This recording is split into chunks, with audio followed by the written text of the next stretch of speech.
Hello everyone, today we're going to talk about the movie Passengers. Before we start, I'd like to ask you to subscribe to the channel and click the bell icon. That's the best support for me. Also, don't forget to like the video if you enjoy content like this. Let's get started.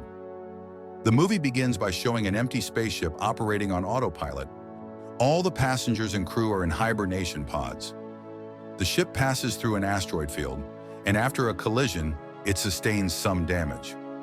Most systems repair themselves automatically, but one of the pods malfunctions. Inside this pod is James Preston. The pod begins to wake him up. The artificial intelligence informs him that he's been in hibernation for 120 years and that they're almost at their new home, the planet Homestead 2. He's given a bracelet with his personal ID and class on board. James arrives at his modest cabin where he's informed that the remaining 4 months of the journey will include training and opportunities to meet new people. James gets ready to leave his cabin, dresses up nicely, and discovers that there's no one else around. However, the ship's systems seem to think everyone is present. Realizing something is wrong, James searches the entire ship for other people, but finds that no one else has woken up. He goes to the observatory and learns from a virtual guide that the ship still has 90 years left to travel and that they left Earth 30 years ago.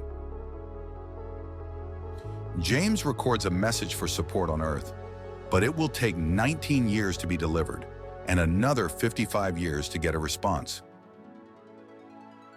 While walking down a corridor, he notices a bartender behind the counter and assumes it's a real person. However, it turns out to be an android named Arthur.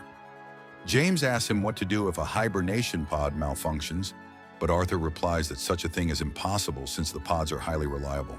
The system wasn't designed to handle such situations, and there's no answer to James's problem.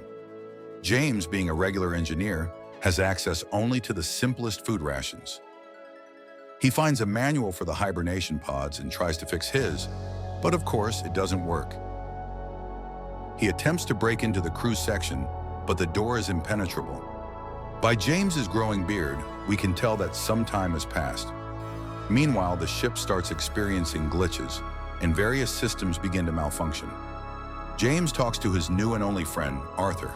The bartender advises him to stop worrying about things he can't control and just live. James starts trying to live. He hacks into the luxury suites and moves there. He eats at the ship's restaurants and takes advantage of all the entertainment options on board. But this quickly gets boring, and James starts to let himself go. Depression sets in. One day he discovers the spacewalk area and goes for a walk in the vastness of space. The loneliness pushes him deeper into despair. Back in the cabin, he contemplates suicide but can't bring himself to go through with it. Panicking, he runs away from his thoughts and collapses near a pod containing a woman, Aurora Lane, a writer. James feels like she saved his life and starts researching her biography. He visits her pod in the mornings and spends time near her. He falls in love with her and confesses his feelings to the bartender.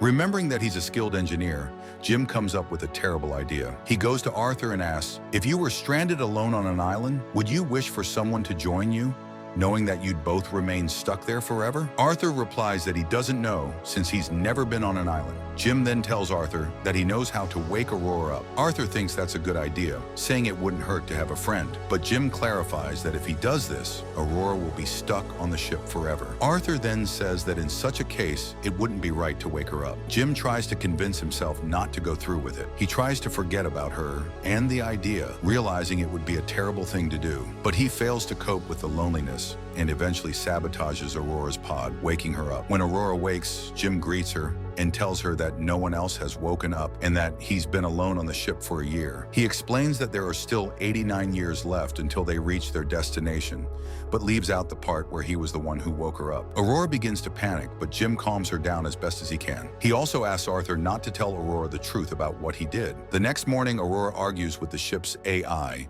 just as Jim had when he first woke up. The systems continue to glitch, with numerous malfunctions already present throughout the ship. Aurora shares her higher-class breakfast with Jim and asks what they can do to fix the situation. Jim reassures her that he's tried everything. Meanwhile, he notices the ship's systems behaving more erratically. Aurora starts keeping a diary documenting everything that happens to her. She trains and tries to stay optimistic. The two begin to talk about why they each chose to go on this journey, getting to know each other better. Jim shows her the ship's various entertainment options and introduces her to Arthur. He gives her a gift and asks her out on a date. At first, the date is a typical dinner in the restaurant, but soon Jim surprises Aurora with a spacewalk, an extraordinary experience. The date is a success, and they grow closer. Aurora writes in her diary that they've found unexpected happiness. They spend a lot of time together and fall in love. On Aurora's birthday, Jim plans to propose to her and goes off to prepare the ring. During this time, Arthur reveals to Aurora that Jim was the one who woke her up.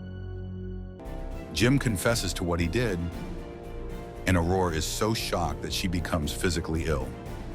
She has a breakdown and starts avoiding Jim entirely, consumed by hatred for him. One night, she confronts him in a fit of rage, attacking him and even contemplating killing him. Jim tries to explain himself, but Aurora refuses to listen. Meanwhile, the ship's systems continue to malfunction. Jim plants a tree in the ship's grand concourse as a gift for Aurora, but the glitches worsen. One day, Jim gets stuck in a malfunctioning elevator. Suddenly, they hear something. Another person has woken up. It's the ship's crew chief. They quickly catch him up on the situation and finally gain access to the crew's quarters. They attempt to diagnose the ship's issues, but the diagnostic systems are unresponsive, forcing them to inspect manually. However, the crew chief's pod had also malfunctioned, leaving him in poor health. The medical pod reveals that he has 612 pathologies, and it predicts that he only has a few hours left to live. Before passing, he gives Jim his crew access bracelet and says goodbye. The ship's systems completely fail, and Arthur also starts malfunctioning. Jim and Aurora find the source of the problem, a malfunction in the reactor vent. They need to open the vent manually, but the mechanism is broken. Jim decides to do it himself, even though it might cost him his life. He ventures into the reactor, while Aurora stays behind to monitor the signal. Jim succeeds in opening the vent, but is hit by a burst of fire. His suit is damaged, and he begins to suffocate. Aurora puts on a spacesuit and rushes to save him, bringing him back to the medical pod. Although Jim initially appears dead, Aurora uses every available resuscitation option, and he miraculously comes back to life.